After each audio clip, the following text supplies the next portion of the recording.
Our first presentation deals with CPG sales and operations. Our presenter is Joel Cartwright, Industry Principal for Consumer Products at Vistex. Joel, take it away. John, thank you very much. Thank you for having me, and thank you for allowing me to present such a milestone, 20 virtual or 20 industry conferences. That's great. I appreciate it very much. So, yes, the annual planning process. Well, first, who is this Joel Cartwright guy? I've been in consumer products for a little over 20 years, both the manufacturer side as well as on the software side, having to put together annual plans at different companies. So it's interesting times that we live in, and every time I've started a plan or started the annual planning process is, where do I start? How do I get going? Well, essentially, what we're going to talk about in the webinar is essentially we need to define the points when trade planning becomes difficult. Again, first thing I had to do in the annual planning process is I had to understand what challenges have occurred. Well, we're all living in a time of challenges. So essentially, the plan we ran last year, we can throw that out the window because the pandemic took care of that. But when you're challenged with an increase in top-line growth or a challenge of having to say, well, how do I understand where my customer is at based on the occurrences from prior year? I have to understand what's the best practice and identify some tactics and price points. I need to overcome, I may have dropped a lot of my temporary pricing events that I ran prior year because I didn't have to run them, or I may have overran them, something like that.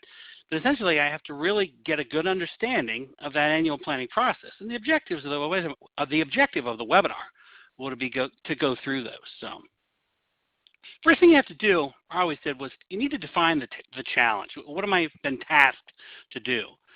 More oftentimes than not, you're tasked to grow the top line, but yet you keep your trade budget flat year over year. Another thing your challenges you're going to have to do is, part of that is to define your category and your specific trade marketing tactics. In my category, my primary go-to-market strategy is merchandising, pricing.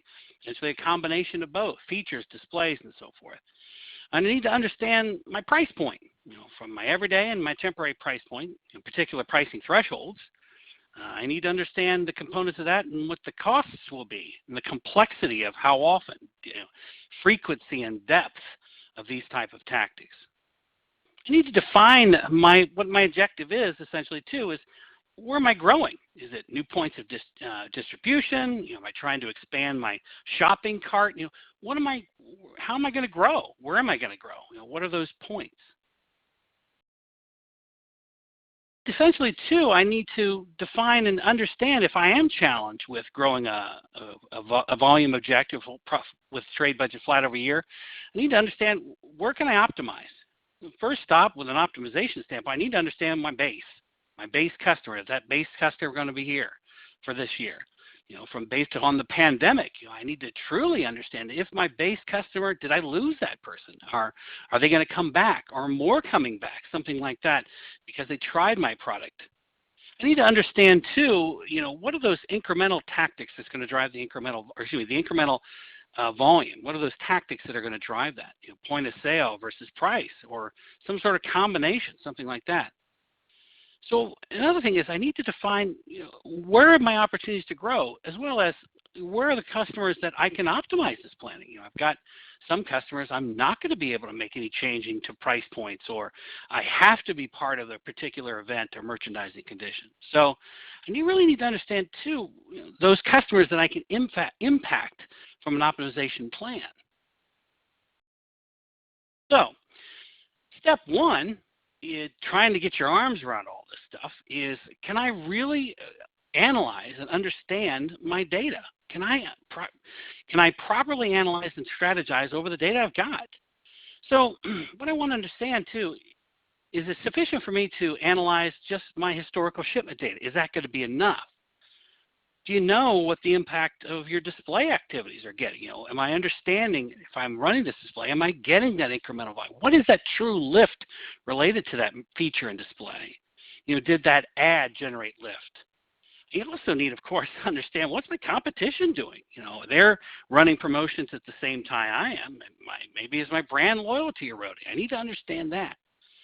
more importantly, and we've seen this, is my category, is it growing or is it declining? Am I growing? Am I declining? Was my base volume eroding? So I need to be able to understand and analyze these key points with the data. Is that truly historical data available and viable enough for me to answer these questions? Now, the traditional approaches that we're finding, of course, they're falling short.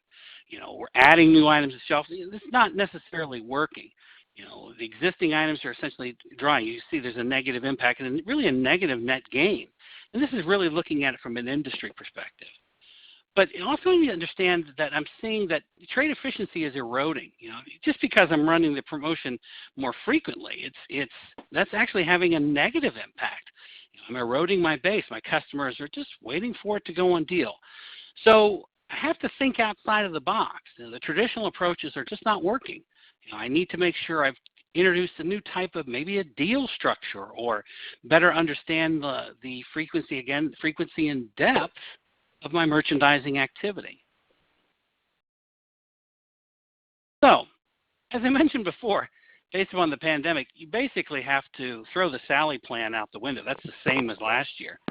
But the key question here is, there are retailers that you're going to have to run the same plan. So then it goes back to my original thought, where are the customers or who are the customers that I can utilize some sort of optimization or strategic planning that I can influence and really grow my business? So I have to understand is what percentage or who are those retailers that I can or will have to run the same plan, or is that opportunity available to change? Joel, excuse me, we had a question come in for you. Sure. Can you comment on using trade funds to support retailer advertising networks or account-specific couponing? Yes, it's been my experience that this is typically supported by trade funds, and shopper-specific retailer coupons is funded by trade funds, but there's typically a give and take. So if I'm spending money for this retailer-specific coupon, I want to get something more of it. I may get some additional pricing, promoted pricing at shelf. It can become a slippery slope with coupons specifically. It's difficult from an accounting standpoint as well as an ROI standpoint. From an accounting standpoint, if I've got these coupons out there, maybe if they're digital, maybe if they're paper, how do I know exactly how much is going to redeem? Well, how much money do we set aside to cover that cost? From an ROI, from a digital coupon perspective, I can see the effectiveness because I have a lot of the information because these digital type coupons are downloads from an app. But using trade money, I'm very cautious as to where to invest that. Okay, thank you. Sure. So we spoke about growing the top line and keeping the trade budget flat year. The same trade dollars achieve more revenue growth. That's tough. That's where the whole phrase trade efficiency comes in. So I need to create a strategy, that may be customer specific or maybe customer type specific, where I can say, all right, what are the best promotional activities or combinations that are going to generate these greater lifts? So really starting to dissect it and isolate key merchandising tactics that are going to essentially drive that top line, but keep the cost flat year over year. So those go into types of combinations. Do I eliminate a type of merchandising condition?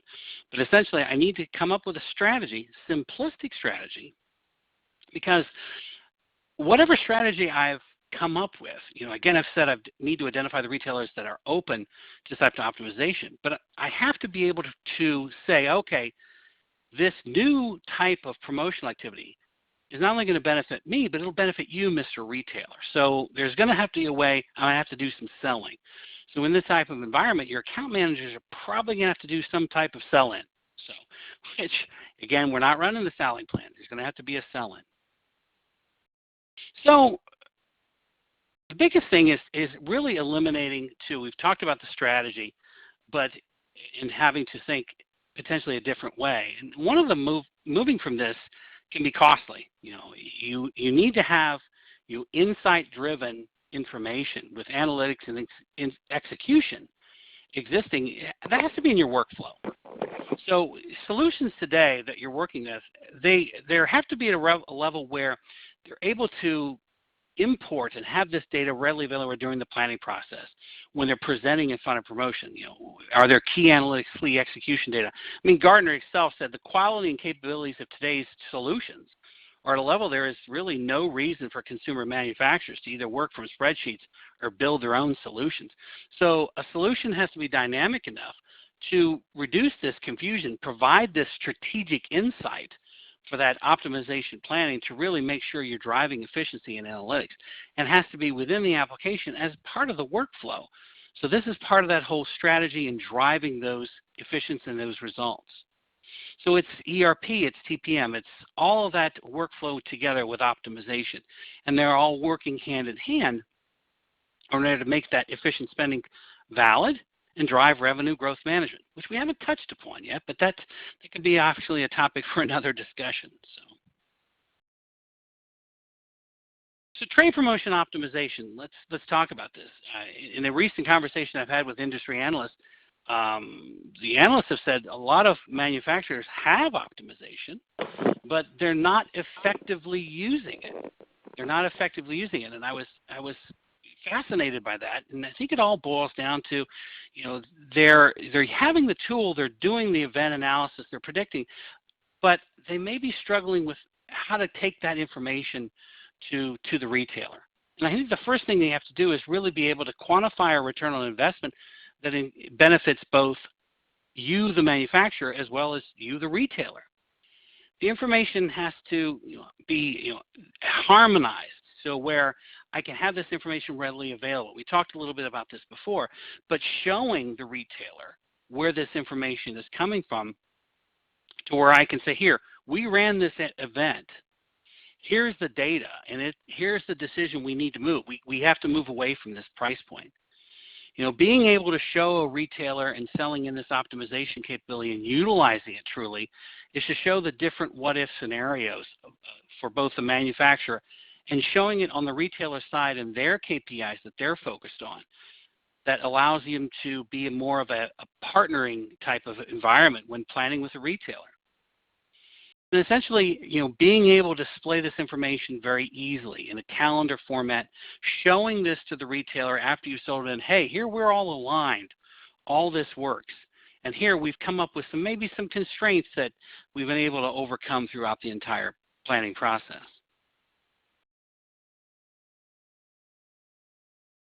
So, the result with all this information has increased the pressure around trade spend. With the pandemic and where to invest, where to drive volume, where that volume comes from, who's my customer. One of those main components is, again, I've talked about it, is really understanding the price and understanding your trade activity, understanding seasonality. All this information has to go into your tool and into your strategic thought process to make sure you understand what those activities are going to do, combining both what you're doing as well as your competitors, what will happen with your retailer and so forth, to see what the type of volume. So it's a lot of pressure around combining all this information into one source and adding additional components. The big shift we're seeing right now is, how do I look at the customer from an omni-channel perspective? I've seen the accelerated shift from the shopper from brick and mortar into the e-portal. Will that shopper come back? Is that going to be the same? How am I going to plan for that? Is my trade investment, do I have to shift spending from in-store over to the e-portal? That's a different type of planning strategy. I have to look at it from a digital asset perspective, where I'm positioned as far as the search. I have to understand, now that the virtual shelf is increased. Historically, when I'm planning in store, I've got the fixed physical shelf and I'm competing with other competitors on. Now that competition has opened up dramatically. It's now a virtual shelf. So how is that going to work? So a tremendous amount of pressure around trade spend and how that will work and be viable going forward. When I talk to customers, a lot of times, they're specifically with existing customers, as customers who are looking for solutions, so forth. One of the first things that comes up is, I need to do better post-analysis, post-event analysis. And typically the question about it, they know what it is. They know what the metrics they need. But the biggest question they ask is, well, what's good? What's a good ROI? What's a good lift? How do I know it was what's a good number? Of course, obviously, if I'm losing money, that's a bad number. But is a 135% lift better than 125, even if looking at a net revenue standpoint? What's good? What's a good way? How do I look at it? As an organization, you need to set kind of a standard, from an analysis perspective. Here's my bare minimum. Successful manufacturers, which I've worked with, have gone out with and said, okay, I'm going to put this litmus test on this promotion. It's got to get to X. And if we can't explain or figure out why it's not getting there, we really need to think about presenting that to the retailer and saying, hey, this is just not working, and here's why. So I think the first establishment is establishing that how much, part of this overall strategic thought process of planning for the coming year, setting some KPI thresholds, metrics, and so forth. That are the bare minimums. What do I need to do to be successful? Or how much and how well is this promotion? If it meets these factors, do I want to do it again?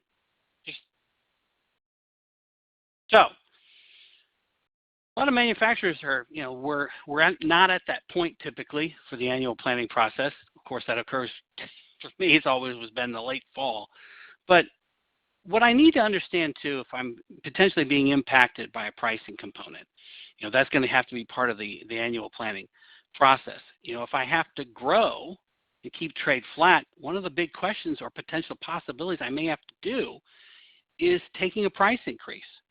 So if I'm doing this sort of strategic analysis and strategic planning, I have to ask myself, am I likely to be a price leader in the category? Do I have that category captainship, if that's a word, to make that type of pricing decision? And I'm eliminating the whole commodity costs and commodity cost increase or product cost increase. I'm talking about if I have to grow and I kind of keep my trade flat, am I able to take my everyday price up in order to meet that growth target and keep the spending flat from prior year? So that's a price increase. That's a difficult question. But some manufacturers, that's a question they're going to have to ask. They may not have any other alternatives. In order to do this, I think you want to define some tactics. Specifically if I'm looking at it from a strategic standpoint of what are my particular tactics I'm going to run, merchandising, pricing, or combination. So from a strategic planning process, I spoke a little bit about this before, is what are the combinations of tactics that I want to run? What's that specific that I want to present to the retailer in this whole overall retailer process, planning process? Again, it's all about collaboration. We spoke a little bit about pricing. May have been a slide out of order here, but we've talked about pricing and having to take pricing. A lot of customers have to evaluate their pricing strategy. So you have to understand really the decision pricing strategy framework, that everyday low price. What's that impact going to be? Is it going to divert the trade investment away from promotions? What about a high, shallow type pricing where I'm reducing the depth of my promotional discounts, but I'm increasing my everyday? So that's, again, that strategic decision around how do I want to grow my business? Or is it true high-low type of methodology? Invest promotions, really spiking the volume to protect share, but increasing the base price to help fund some additional promotional depth and frequency. So really understanding those price points and pricing thresholds, and that all boils down to, very similar to what we discussed on the prior slide, the merchandising strategy, but what's your pricing strategy? How am I going to grow? And so are these a simple way to say, all right, let's try to put in one of these quadrants how I want to go and what's my best pursuit or what's going to best deliver where I need to be. Now, the biggest hurdle to overcome if I'm making these type of pricing decisions is a pricing threshold. It doesn't sound like a lot of, when I talk to folks who are not in the industry, but you would be amazed if somebody who won't buy the same carton of juice at $3.25 that's at $2.99. That's a big pricing threshold, going over $3 or going from $2.99 to $3. From an image standpoint, that penny is worth a lot. So I have to understand and do some basic price elasticity. And this can be a scary thing because it does take a lot of data science in order to drive this. But an exercise in taking a look at a specific price elasticity to understand looking for the points and gaps that consumers are sensitive to, specifically a pricing change. If it crosses a threshold, will it lead to larger volume change? Is it the same size price if it really doesn't cross the threshold? So I really need to understand in assigning and saying, okay, when I'm at $1.99 in this example, there's a 5% impact, or $1.88 to look at the standard elasticity. So establishing the standard elasticity and then looking at a pricing threshold and say, all right, what's my bend but don't break? And again, back to establishing a threshold. Am I willing to accept a 5% impact, a 6%? Understanding what are those pricing change and pricing thresholds, and making a decision and understanding what's that kind of breaking point or minimum and maximum that I'm willing to do from a percentage impact standpoint. So again, from a strategic planning standpoint, and really not having to run the Sally plan, these are decisions I'm going to have to make. And this is the type of analysis that has to be done. So we've talked about pricing, we talked about merchandising conditions. Now let's talk about the combinations within. So specifically a segment or way to identify a certain combination of pricing. And this is a kind of very basic example of taking some outperform displays in both cost and lift and cost to run. So understanding it in weeks and saying, all right, let me take a look at my weeks on TPR, and then I'm going to overlay additional merchandising conditions, and really kind of doing again, very similar from a pricing elasticity standpoint, is what's that sweet spot as far as frequency and depth combination of products that I want to do. Looking at it from a segment standpoint. So kind of isolating your combination of components, of merchandising components, into 3 viable segments to say what's that combination of products that I want to be run. Again, back to what's the percentages as far as thresholds, min max that I would want to run. So taking like segment 1, base support in weeks, the combination of 31 weeks versus for TPRs, and maybe kind of tweaking that a little bit, adjusting displays up and down. Where I think manufacturers kind of get lost is they try to do a blanket approach, just look at everything from a combination standpoint. The best way to do it is keep it very simple and isolate 3 particular segments and say, here are the combinations that I want to run. Here are the tactics I want to run, and isolating it together. Because I know if I co-promote something like that, but just isolating in 3 particular segments allows manufacturers to be better focused and prevents from trying to solve for every sort of combination viable. So we've talked about it, and the main reason runs why you would not have to completely deviate from the Sally plan. So the main reason why you would not completely deviate, I spoke about it before, is the retailer's expectations of your participation. Again, that goes back to what I talk about. I need to be prepared to sell this in if I am going to make a change. Do I have enough data? Data is going to be important. I may come to a point where I just don't have enough information to make that type of decision. I may not have the time. A lot of manufacturers have come to me, and I've worked with a lot of manufacturers in the past. I don't have the bandwidth. I don't have the time. Well, we're in a world where we're going to have to make time. Companies are reorganizing themselves around revenue growth management and making that trade efficiency. If a manufacturer, if you're not thinking this way, you're going to have to start because you're going to get forced to. So, or are you just maybe not ready for it? You're a little scared of a little bit of change. And that becomes an internal change management. But I really need to understand what's preventing me from deviating from the Sally plan. A lot of manufacturers, when they're looking at these type of objectives, you want to set an expectation of growth. And I don't see this as being an issue with a lot of manufacturers. But I have seen problems where manufacturers set their sights way too high. So when you're setting these objectives, you want to set a true expectation, specifically from an objective target standpoint. When I've defined that my main growth target is, say, the new points of distribution, be realistic on what that could be. Don't be too overly zealous as far as saying, yeah, I can deliver that. Understanding too, if I'm looking at it from a shopping cart growth, not only factoring in the data, let's think logically from that perspective. So from setting a growth expectation, what is that going to be?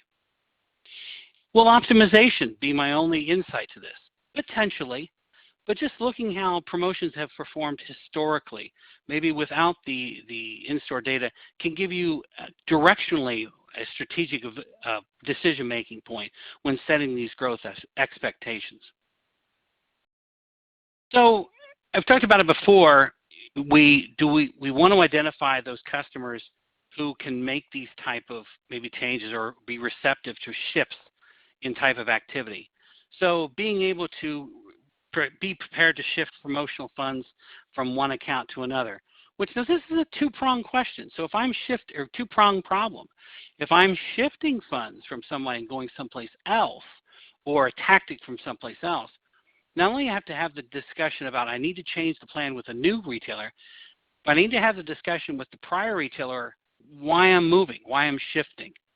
So it's two discussions, and being informed with the particular points of data and understanding what those responsive accounts will react and having a good use case story and what to support what you're talking about will be important when you have these discussions.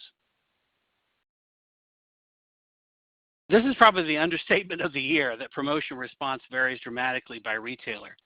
So a lot of manufacturers I've worked with, they try to take a blanket approach when they're doing strategic analysis and looking at, okay, here's traditional grocery, I'm looking at mass merch. That's all well and good, but when you're doing this type of action, you have to factor in this particular retailer, how they promote, what their promotional strategy is, what their overall retail strategy would be. So because promotional response when doing this type of strategic analysis, it can't be a blanket approach. I need to look at it from when I've defined the optimization customers, or excuse me, the customers which I can make an impact with or are responsive to this. I need to understand that this may vary in, as far as any change to the promotion tactics. It will change by customer, so I need to really truly understand that. Additionally, too, with this, all this information, all this strategic thought, it can create really a paradigm, essentially, for lack of a better term. When promotion, they can also tell you what's in the promotion sales bump. We talked about it before. You have incremental volume, you have your base volume subsidies. But now I have to start factoring by an individual retailer's perspective of what's the purchasing behaviors. Because remember on the last slide, not all retailers are the same.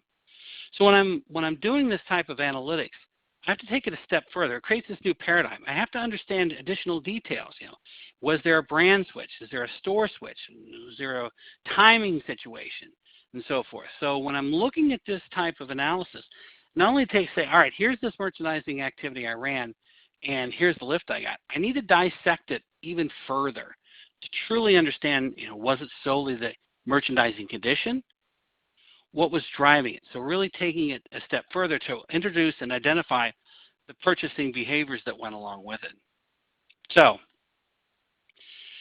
in conclusion, I think the biggest thing from a webinar objective, again, it's strategic planning. You know, you can throw the plans out the window from prior year. Everything is a new area. Omnichannel, e-portal planning, e-portal strategies. How is that all going to work? But really, you just need to isolate it down to the 3 C's for a successful plan. I always kind of fall back on it. You have to collaborate. You know, you've got to work with our retailers. Our retailer partners, they're typically wanting to work with manufacturers. I need to understand, you know, that promotion, the ROI, setting those particular the expectations with the retailer, and asking the retailer, can we improve? What can we do here? So it begins more of a partnering and negotiation. I need to compete. I need to look at myself. I can't look at myself individually. I have to look at myself holistically across the entire category. You know, what are my competitors doing? Is my brand loyalty better than my competitors? Am I planning better? How are my competitors' promotions affecting me? You know, what tactics and prices are my competitors using? So really understanding the competitive landscape. And finally, compare. Let's truly put a microscope or an eyeglass under what tactics drive the most revenue, profit, and volume. Understanding consumer marketing, shifting that focus from a traditional traditional kind of blocking and tackling, but more of what's my consumer doing? And for manufacturers, this may conceptually be a difficult concept, but it's something you're going to have to focus on, specifically as we evolve in this e-portal or virtual shopper world. And lastly, how does my plan actually compare to what really happened? I think one of the most rudimentary skills or things that is item that's missed in an analysis process is I just want to know how good I am at forecasting, how good I am at predicting. And having a manufacturer taking a look at that, creating KPIs to say, okay, how well did my planning will drive a lot of analytics and insights impact downstream to deliver an overall revenue plan. So John, I'll turn it back to you. Thank you for the opportunity again to participate in the virtual conference, again, a milestone from a milestone for you. 20 years is great. But if there are any questions, John? Sure, we have a flurry of questions, Joel. Your presentation was excellent, and it inspired a lot of questions. Number one, does display run in tandem with TPR? It's been, yes. Typically, display does run in tandem with a TPR, which creates the biggest conundrum with CPG manufacturers. You know, understanding that incremental volume as it relates to, basically, to keep it simple, is the incremental volume being driven by the TPR, by the display, or a combination of the two? You have to factor that in. So to answer the question, yes, they typically do run in tandem, and it's the toughest thing to analyze and understand. Okay, next question. In post-analysis, how should in-store implementation performance be factored in? In-store implementation, I'm not sure if I understand the implementation standpoint. If you're talking about the actual execution of the deal within store, that should be definitely factored in and analyzed from an overall, did the activity actually execute? That's kind of those standard components of an event analysis that needs to occur. So I need to understand if it didn't, I paid for something and it didn't execute, that was the inhibitor of the incremental volume. Okay, here's an interesting question. Is there a place for AI in TPO? Is it happening now? How would you visualize it going forward? There is a place for AI in TPO. So so let's define that. That's a really good question. So you have TPO, which traditional TPO, predictive analytics, where I'm looking at historical testing or historical modeling, linear regression modeling, and I'm looking for trends. So I can say, all right, when you're at 299, this is what you're going to get. Now, where does AI come in? Well, AI is more about I'm going to learn from this historical data, and I'm going to give you something new. And essentially it's saying, okay, historically I know when you run 2 for 5, you're going to get X in lift. But the AI is going to say, well, what if you did, I make this up, 4 for 7, 3 for 11, something like that. Is that deal modification viable? Now, from in-store, yes, that's, I think, going to be plausible. I think a lot of a lot of manufacturers, Pepsi, Coke, are doing this. You're seeing different type of deal structures or deal offerings changing quite often, and especially the larger manufacturers are looking at as an edge. The hardest part about the AI component is I need additional data outside of my historical. What I mean by that is it needs some data points at a new deal structure outside of the traditional 2 for 5. Meaning if I send pricing or temporary pricing data for just 2 for 5, an AI is not going to be able to figure it out. So I need to have some additional volume outs or additional pricing components outside of that so it can begin to learn, so forth. Probably a long answer to a short question, John. Sorry. That's quite all right. Here's another question. Can I use shipment data in my optimization models? Absolutely. It's going to depend on your product. It's going to depend on your product, but absolutely shipment data could be used within your optimization. You're, of course, going to have to factor in when I say what type of product I have. I have to look at if I'm selling canned tomatoes versus ice cream. You know, that sell-through is going to be, or probably ice cream is a bad example. Let's just say milk. Because of my short shelf life, I may have to have a better, historical data may not work for me, or it will work for me better. Let me kind of figure this out, John, sorry. If I'm selling a product like milk, historical data, yeah, will probably work. Shipment data will work. But if I'm selling canned tomatoes and that tomato could sit on the shelf for a while, that might be difficult for me to get a true understanding or true prediction of what the volume will be. Okay. Next question, is this type of planning effective if I do not understand my base volume? It's not effective. You have to understand your base customer. If I don't understand, base is the holy grail. When customers say, come to me, and this has been happening for years, and it still happens. It's probably one of the reasons why the industry analysts are saying that manufacturers are not effectively using optimization. And the key component is that because the first step, you need to understand who your base customer is. You need to understand that base volume, what that is particularly. So all the fancy algorithms that predict, you know, what the lift percentage is going to be on this particular merchandising conditions, when you're calculating a number against a bad number, i.e. bad number being base, it's not going to be very effective. So the first thing I always tell manufacturers who are looking for this type of planning and strategy and data is, do you understand your base customer? Okay. Next question, what if I am seeing a larger than anticipated customer shift into e-commerce? That's a difficult question that a lot of manufacturers are having to ask. I'm seeing this, you know, if I'm seeing a huge shift, there are two things I'm going to have to understand. Number one, will that shift remain? You know, so when kind of all this craziness is over, or are we going to shift that? Is that virtual shopper that may have moved during the pandemic over to the in-store shopper, moved over to the virtual shelf during the pandemic? Is that person going to go back? So I need to understand if that person is going to go back. And when I can answer that question, then I have to understand, where am I going to spend the money? You know, if I have a fixed allocation, I can only spend it somewhere. Where do I need to shift that spending? Is it to the e-commerce, the e-portal, and I'm promoting there because those are different tactics and merchandising conditions? Or do I keep it in store and maybe spread it? So there's two big decisions or thoughts that have to be made. If there is a shift or they're seeing a shift, is it going to remain? And where am I going to invest? Okay, Joe. Last question.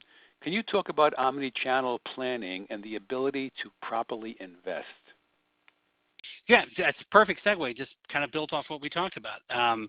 Omnichannel planning, manufacturers, you know, have been forced into this total cost of doing business with a customer because of the shift. There has been a slow shift from in-store to e-commerce. We're seeing that. We were seeing that, excuse me. The pandemic, of course, has accelerated that shift drastically. So now as a manufacturer, the importance of omnichannel planning comes very much into scope and very much into focus. It now is representing a larger portion. So when I'm creating a plan, manufacturers should be looking at it, okay, what's the volume that I'm going to sell online? I understand it may come through the store, and then what's the volume that's going to go across the register in store? Because that's going to depend upon where I'm going to invest. Because the e-commerce portal opens up, again, I mentioned it, a lot of factors. It's now a virtual shelf. So now it's expanded the category. There's significant more competition. There's no more displays at the end of the aisle. It's more of a where do I pull up when I do a search engine. You know, I'm paying for a side panel or something like that. You know, I'm looking at when I go and search for a product on through a search engine. The next day I get a coupon that pops up in my email. So there's a lot of things a manufacturer has to think about in regards to omnichannel planning, and it's been in discussing with manufacturers, the consensus here recently is that the shift is going to continue drastically, and the shift back is probably not going to be as great as people think. Okay, Joel, thank you. That was a wealth of information, well presented. Thank you very much. And for more information about this topic, you can contact Joel directly. You can see his contact information on the screen right now, joel.cartwright@vistex.com. Excellent, Joel. Thank you. Thank you, John. Congratulations again on your 20th Industry Summit. Thank you.